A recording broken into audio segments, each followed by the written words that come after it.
Welcome back to Path to Enlightenment. Working with the dying exposes one to the truth about human suffering. Tenzin Sherab will share with us his experiences. Welcome to the show, Venerable.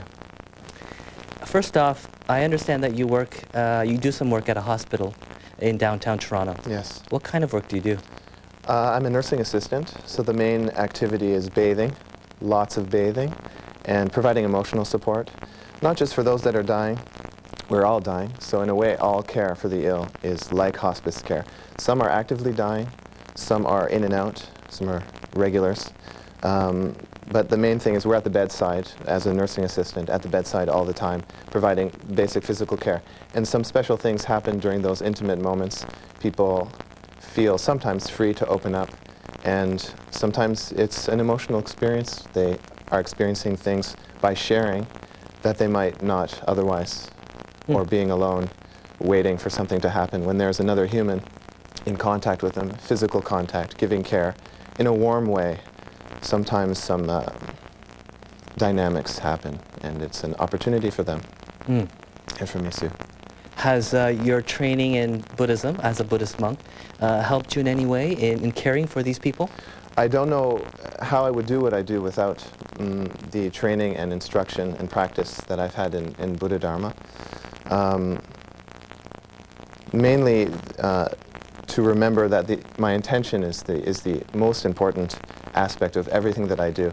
I find that even without words being said, if my intention is to care, to be present with my inner experience, but also in this emotional field with this person that I'm with, it always turns out right. Even if it's difficult, even if it's rocky, it will turn out all right, and usually ends up better than when I first came into the situation.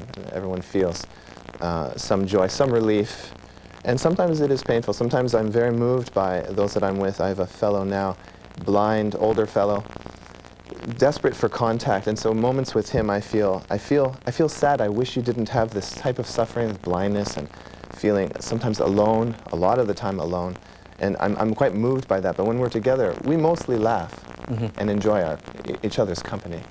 So I walk away always energized and refreshed when I'm with the people that I care for. That leads into my next question, which is when you meet such patients and they make you sad, how does your Buddhist meditation help you cope? Well, I contemplate karma as much as I'm able, that everything that occurs has a cause, and the hope in that is that it can be changed. Experiencing it purifies, if it's a painful situation, it purifies that negative karma. It's like, that's done. I don't have to experience that again. And also, doing something positive, or if someone is having a positive experience, that's going to have fruitful results, happy results in the future. That helps a lot. Why me has, with the contemplation of karma, disappears. There's no why me. It must be. So it's a question of how to make it, how to improve it, how to improve our experience, and hopefully help others also to improve their experience. Like, don't worry, everything will work out. This is just, it is temporary. It will pass, and it will improve. For patients, though, who are dying, how do you assist them in that dying process? It's a wonderful question, and it's mainly deep concern. Everyone has a different view, and so sometimes it's, I'm just being a Buddhist. I don't talk about Buddhism or philosophy, because also some people might shut off. It could be non-conducive to connection with someone. So I find it's basically concern is the main thing. Someone who's getting very anxious and yelling and even striking out, what always transforms that situation is somehow letting them know, I'm here for you. Whatever you do, I'm here and I care. Some magical things happen with that. Deep concern, I would say, is the main thing. Deep concern. So would you say that that kind of deep concern alleviates the patient's suffering?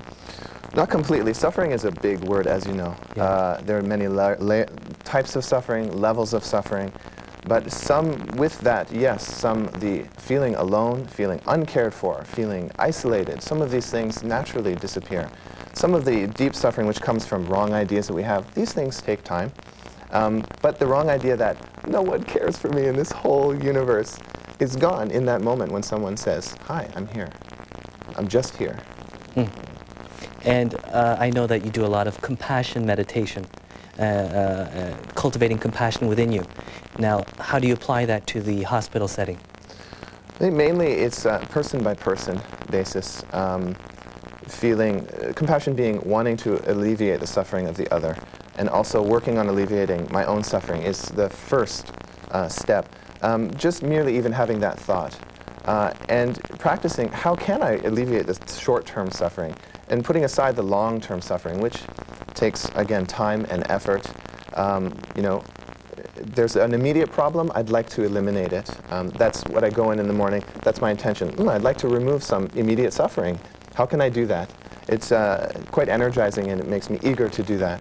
Plus, with my own suffering too, the wish, may no one suffer like this. I wish all of this kind of suffering, it provides ample opportunity to see different forms of suffering and go, wow, I've never seen that. Look at that. And I hope that could be eliminated in this person, in my experience, everywhere. May this suffering be gone, such as the suffering of blindness, physical pain, any type of physical pain, mental pain, emotional pain, may it be gone. This is very helpful. So in a sense then, working at the hospital is actually good for your practice as well, your Buddhist practice. I know that I benefit most from the caregiving that I'm doing, and I hope it's of benefit. And I feel that if I'm having positive result from my experience in caregiving, someone else must be receiving some benefit.